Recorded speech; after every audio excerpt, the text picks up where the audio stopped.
Hello teachers, welcome to my classroom. Probably the last time this summer. Maybe even some students are going to join us. Let's see. So today I would like to show you how to create characters and what you can do with the characters in Pixton. Let's head on to my Pixton comics. I have already created an untitled comic, which I'm going to edit. If I click on the edit button here in the upper right corner, it's going to take me to the editing mode. And in this comic, I don't have anything but myself with the new glasses. After the revamp of Pixton, we have all the backgrounds possible. And I showed you previously how to filter the backgrounds by the name of the content pack. For example, amusement park. Let's take one. So when we get to the characters, I can add any student from my classes. If I click on my class, I will be able to find all my students. And I think Martina M, this is me, right? So I have already added myself. But if I want some random students, I can always maybe find a character. Also by, as you could see, by the name of the content pack. So maybe from the amusement park, from the same content pack, I might find. So I can always edit the characters by what they're wearing, find an outfit. So I can be dressed differently. I can add characters.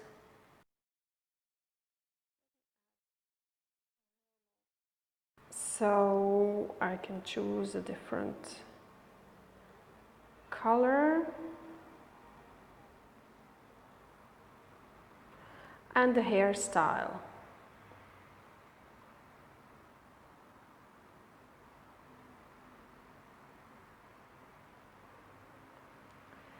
Now, the characters are still not alive. So, first of all, we need to know our storyline so that we know how the characters are going to interact with each other, right? What gestures and what actions are they going to take? So, for example, I'm still in this character, you see, and he is going to be happy. So I can filter again by the actions.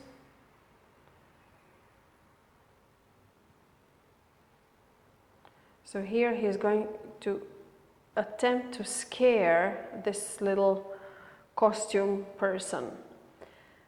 And of course I can turn them left or right. So let's stay with this character first. Here I can move him left or right. But if I hold the Alt key and I can move the object in any direction. So now I'm pressing the left mouse and I'm moving the guy anywhere around. So let's move him here. So he's obviously going to be above the ground. I'm going to move this one a little bit closer. Okay, so now that we have the action, we can decide what kind of emotion this person is going to be portraying. What emotion are we going to read? So maybe, definitely not, maybe angry. Okay, excellent. And then, to be even more detailed, we can determine which direction his eyes are going to go to. So I suppose here, right, towards this costume, or maybe let's try this one. Yes, okay, excellent. So now we have the action of one character. If I click on this character, I'm going to straight up be brought to their faces, whichever tab I am at, or I can actually toggle the characters from here. All right, so let's change the face. So this one will be concerned because she's scared that she's gonna be attacked, right? So maybe this one, okay? And what is she gonna do? She's gonna be pointing maybe upwards. Okay, if I change, no, that's not gonna work. So I can be pointing here, rather. All right, and let's say that this is a little bit too boring. I can even give characters something to carry. So my character can carry, so now I can see that she's carrying the phone in the wrong hand. I want her to carry the phone here. So I'm gonna go back, and now she's carrying the phone here, but it looks a little bit odd. Doesn't matter. I still have to delete the phone from here. That's it. All right, so she's pointing there. This one is happy. Can we change the face of this one? Let's say that she's just talking casually, something.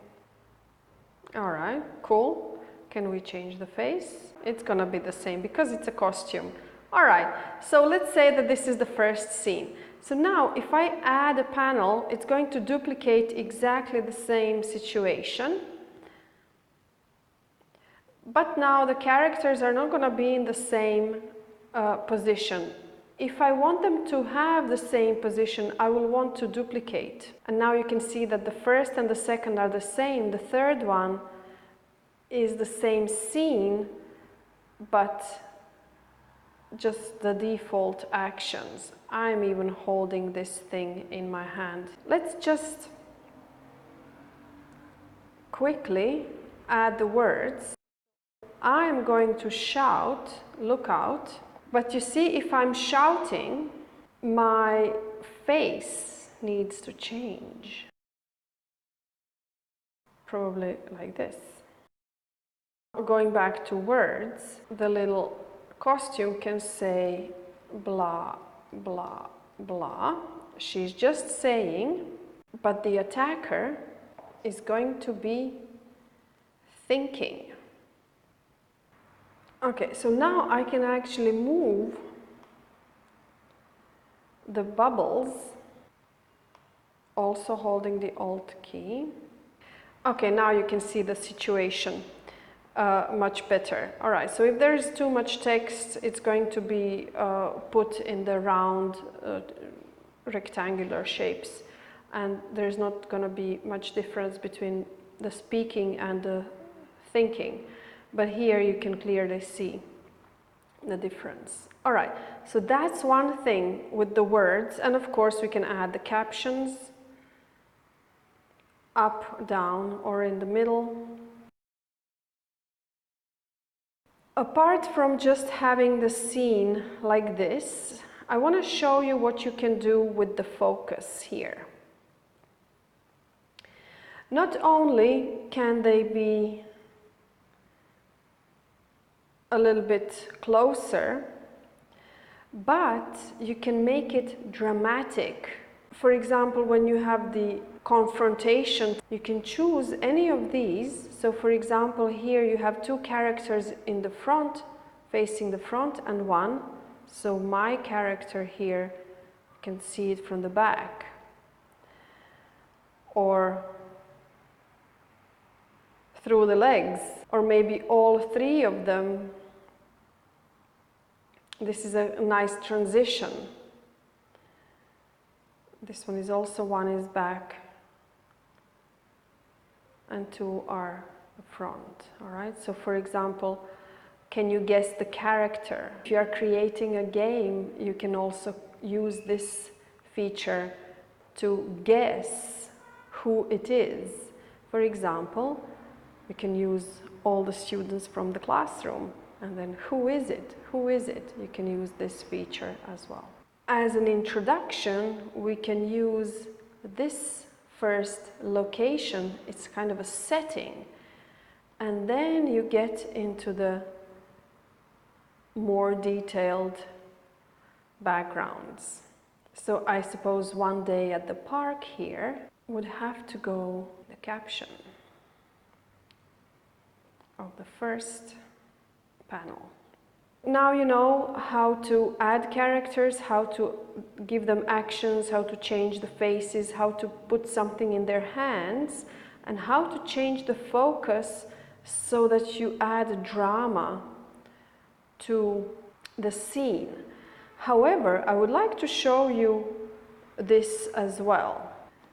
Sometimes we have certain transitions or something magical happens where it's necessary to use the filters, or it might be just an artistic choice.